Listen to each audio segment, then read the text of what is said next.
Hai, terima kasih sudah klik video ini teman-teman. Di video kali ini kita akan bahas permainan dari pertandingan Championship Final 2023, ajang permainan catur yang total hadiahnya 500.000 US dollar, diikuti oleh pecatur nomor 1 dunia Magnus Carlsen.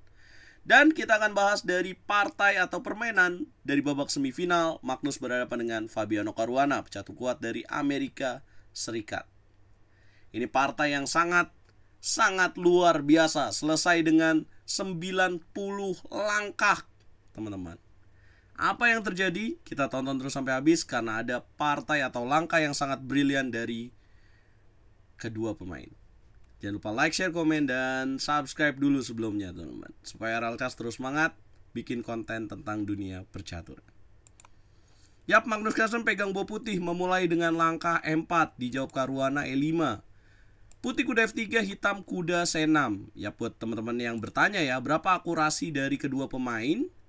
Magnus 82,7%, sementara hitam 77,8%. Kurang bagus memang ya buat ukuran Magnus, tapi ini partai yang sangat lama ya, cuman 90 langkah, dan itu sangat luar biasa. Oke, E4 E5 kuda F3 kuda C6. Magnus mainkan langkah gajah B5. Ruy Lopez dipilih lagi oleh Magnus Carlsen.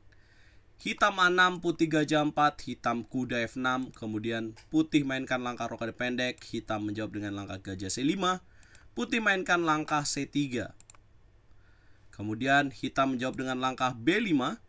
Yap. Kemudian putih gajah B3, hitam D6.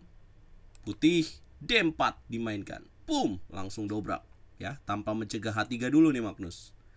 Biasanya H3 dulu. Nah, kemudian hitam gajah B6, putih mainkan langkah gajah E3, hitam mainkan langkah rokade pendek. Buat teman-teman yang penasaran kenapa pion E4 nggak diambil oleh hitam, karena ada jawaban gajah ke petak D5, mengancam dua kuda sekaligus. Satu perwira akan hilang guys. Nah, itulah kenapa hitam lebih pilih langkah rokade pendek. Kemudian putih kuda BD2, hitam mainkan langkah H6. Kemudian putih H3 mencegah kuda ke petak G4. Kemudian hitam benteng L8, putih A3. Kemudian hitam benteng B8, putih gajah C2 menjaga pion M4. Hitam mainkan langkah A5, coba menyerang dari sayap menteri. Putih benteng E1, hitam A4. Kemudian putih gajah D3 mengancam pion B5, hitam menjawab dengan langkah gajah D7. Yap, memberikan pion di petak B5, Magnus gak mau, dia ambil langkah menteri E2. Coba kita bahas apa yang akan terjadi kalau putih mengambil pion di petak B5. Kira-kira apa jawaban yang disiapkan oleh Caruana? Maka Caruana akan melakukan langkah akrobatik. Boom! Sacrifice Knight, kuda pukul pion D4. Nah, kalau Magnus mengambil gajah petak D7, maka kuda pukul kuda. Kemudian putih kuda pukul kuda, dan hitam menteri makan D7. Ya, hitam jelas akan unggul karena jalur B-nya terbuka dan pion D4 sangat kuat, dan secara hitungan materi pun jadi sama. Jadi ngambil pion petak B5 ujungnya akan sama juga ya. Hitam akan ada jawaban mengembalikan pion yang hilang. Gak mau lah diambil, dan putih mainkan langkah menteri E2. Hitam gebuk pion di petak D4, putih gebuk balik dengan pion C. Kemudian hitam kuda ke petak E7. Putih mainkan benteng A ke petak C1, mencegah hitam melakukan jalan C5. Kemudian hitam manuver kuda G6. Putih mainkan menteri F1. Kemudian hitam gajah A5. Putih benteng E ke petak D1. Hitam C6. Magnus gak mau diserang terus, dia bongkar lewat jalan E5. Boom! Hitam kuda D5. Kemudian Magnus sikat kuda di petak G6. Hitam sikat balik dengan pion. Putih kuda E4. Kali ini Magnus coba menyerang dengan sepasang kuda. Hitam benteng F8, sacrifice pion. Putih sikat pion di petak D6. Ya, kenapa hitam juga nggak mau makan pion di petak D? Kenapa hitam membiarkan putih mengambil pion petak D6? Kalau dia makan sebenarnya bisa-bisa aja ya, tapi sepertinya Caruana nggak mau, ditekan dengan kuda petak E5. Dua kuda di petak center. Dan ini akan memberikan keunggulan bagi putih. Ngambil pion G6, ngancem D7, ngancem pion C6. Caruana lebih pilih langkah benteng ke petak F8. Magnus sikat pion petak D6. Tapi Caruana sebenarnya menggeser benteng ke petak F8, bukan hanya sekedar menggeser benteng ke petak F8 aja. Karena sebenarnya dia boom, sikat pion di petak H3. Ya, kemudian putih sikat gajah, hitam sikat kuda kembali. Kalau kalian lihat evolution barnya kenapa turun bang? Pas ngambil gajah ada langkah yang lebih bagus? Jelas ada. Tapi kalau kita bahas semua nanti kelamaan banget ya teman-teman ya. Harusnya putih di sini menteri D3. Ya. Putih sikat gajah di petak H3. Kemudian hitam sikat kuda di petak F3, putih menteri G2, hitam sikat gajah dengan kuda. Putih mengambil benteng, bukan langkah yang tepat. Yang seharusnya Magnus sudah unggul besar di sini. Dengan sikat balik kuda di petak E3. Kalau dia ngambil pion di petak E3, ya, maka putih akan menteri pukul pion di petak G6. Dan ini unggul besar buat putih. Karena ya putih punya variasi kuda ke petak F5. Atau pion C6-nya juga lemah. Tapi Magnus Carlsen tidak melihat itu. Kalau hitam menteri H4 contohnya di sini, maka putih akan mainkan langkah kuda F5, mencegah benteng ke petak G3. Sekaligus ngancam menteri, ngancam skakmat juga. Aneh memang Magnus tidak menemukan langkah ini, ya. Tapi dia pilih menteri F3.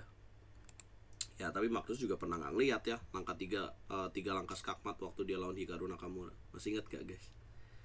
Ya, jadi ini masih sisi manusiawi dari seorang Magnus Carlsen, pecatur nomor 1 dunia. Benteng pukul kuda, kemudian gajah C7, putih sikat pion di petak C6, hitam sikat kuda pakai gajah, putih menteri D5 dulu skak, hitam raja A7. Langkah ke-31 putih sikat pakai pion, kemudian hitam menteri D7, raja G2, hitam benteng B6, putih menteri M4, hitam sikat pion petak D6, putih D5. Sekarang 5 pion lawan 5 pion, tapi putih punya keunggulan pion promosi di petak D5 sebagai pembeda. Hitam benteng F6, putih benteng D3, hitam benteng D6, putih menteri E5. Inilah uletnya Magnus Carlsen ya. Ini sangat sulit sebenarnya untuk mempromosikan pion, tapi dia terus ya melanjutkan permainan. Hitam menteri D8, putih raja F1, hitam menteri C7, putih benteng C3, menteri D7, benteng D3. Nggak dikasih sekalipun Caruana untuk coba bring the queen ya ke petak pertahanannya putih. Kemudian hitam mainkan langkah menteri D8, langkah ke-40, raja E2. Lihatlah gerakan dari raja Magnus Carlsen. Menteri D4, menteri B7, raja D2. Kemudian menteri F7, raja C2. Kemudian hitam benteng F6, F3. Kemudian menteri ke petak C7. Ya, F3 juga dikasih ya. Ini kenapa nggak mau diambil? Benteng pukul F3, kemudian putih. Pukul benteng akan dilakukan, kemudian menteri pukul benteng dan putih akan fokus mendorong pion ini ya. Yaitu dengan jalan D6. Ya. Percuma juga ngambil pion F3, orang nggak pengaruh banget ya buat hitam. Jadi nggak mau lah Grandmaster top dunia. Dia menteri C7, raja B1, menteri D6, raja 2, benteng F4, kemudian menteri E3, B4, sikat, benteng sikat, menteri D2, benteng B8 hitam mainkan. Langkah ke-50, benteng D4, hitam benteng B3, benteng D3, benteng B8, benteng D4. Yap, adu strategi masih dilanjutkan. Benteng B5. Oke, gue kasih pion di petak A4 kata Caruana, tapi gue sikat juga pion di petak D5. Magnus gak mau, dia mainkan langkah H4. Kemudian hitam jawab H5. Putih menteri D3 mengancam benteng, benteng B3. Magnus mundur lagi menteri D6. Hitam menteri B6, gantian menyerang pion B2. Putih menahan dengan menteri D2. Dan boom, benteng F3. Sebenarnya ini balik unggul buat pemain hitam. Magnus benteng D3, hitam mainkan langkah benteng F2. Putih menteri ke petak C3, hitam mainkan langkah menteri D6. Sayang Caruana, pas udah unggul malah balik to basic ya. Malah dia melakukan kesalahan dengan takut lagi. Harusnya Caruana di sini mainkan langkah apa teman-teman? Harusnya dia mainkan langkah benteng F1. Tujuannya adalah menciptakan pattern skakmat dengan tujuan menteri ke petak G1. Ya tapi mungkin ya kalau saya bisa tebak, kalau saya jadi Caruana juga saya mengerti perasaan dia. Kemudian dia pilih benteng F2, kemudian Magnus menteri C3 dan dia menteri D6.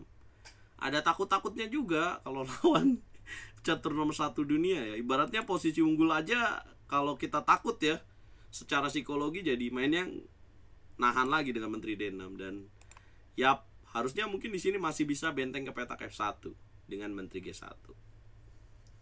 Ya, kemudian menteri D6 dipilih, Magnus menteri C6, langkah yang membuat hitam unggul kembali. Dan hitam lebih pilih menteri H2 yang seharusnya menteri B4 lebih besar lagi nilai keunggulannya. Ya, bagaimana cara putih bertahan? Mungkin balik lagi dengan menteri ke petak C3, dan sebenarnya di sini hitam bisa gebuk pion di petak B2. Boom. Kalau sikat lagi, kemudian ada menteri C4. Ya, mungkin bertanya-tanya ya, kenapa dia tidak bisa menemukan langkah menteri B4 di sisa 11 detik tapi pilih menteri H2? Kalau menteri B4 saya rasa harusnya natural bisa ditemukan ya. Tapi ini malah menteri H2. Ya, abang kan nggak main, abang kan cuma penonton. Ya, itulah, karena kan kita sebagai penonton, demand atau permintaan kita atau pengennya kita kan menyaksikan langkah-langkah terbaik ya. Tapi inilah sisi manusiawinya dari seorang Grandmaster top dunia, teman-teman. Ya, dia malah pilih menteri H2. Jadi masih bisa salah juga, teman. Jadi kalau kalian main catur masih banyak salahnya ya, bisa bercermin lah dari sini ya. Grandmaster top dunia pun kadang-kadang tidak selalu akurat. Menteri H4 dimainkan, benteng D4, menteri G3, menteri B4 dimainkan, kemudian hitam A3 menekan pion di petak B2. Kemudian menteri A3 dimainkan dan menteri ke petak E5. Yang seharusnya menteri pukul menteri membuat hitam unggul besar dengan pawn race atau balapan pion. Ini agak lambat ya dari server chesscom-nya. Raja 3, kemudian hitam dapat mainkan langkah benteng ke petak F8 ya. Ya. Ini sudah masuki langkah ke-63, teman-teman. Menteri A5 dimainkan, Magnus menteri petak D3, dan sekarang dia punya 2 pion bebas. Dan benteng A4, hitam benteng F5, putih benteng D4, benteng F8, B4, benteng F2, Raja B3, menteri F6, menteri C4, benteng F3 skak, benteng D3, benteng F2, D6, menteri B2, Raja 4, kemudian menteri ke petak A1, Raja B5, terus diongkosin oleh Caruana, rajanya naik ke atas. Langkah 74, D7, benteng F5, Raja B6, menteri B8, Raja 6, menteri A8, Raja B6, benteng F6, Raja C5, benteng C6 skak, Raja D4, sikat menteri. Sikat oleh Raja. Menteri D8, B5, menteri C7, Raja B3, evolution bar kembali naik. Yang seharusnya posisi ini udah unggul besar buat hitam. Setelah putih mainkan langkah B5, harusnya hitam di sini H4, tapi nggak tahu kenapa Caruana malah pilih langkah skak, menteri C7 balik lagi, dan Raja 4.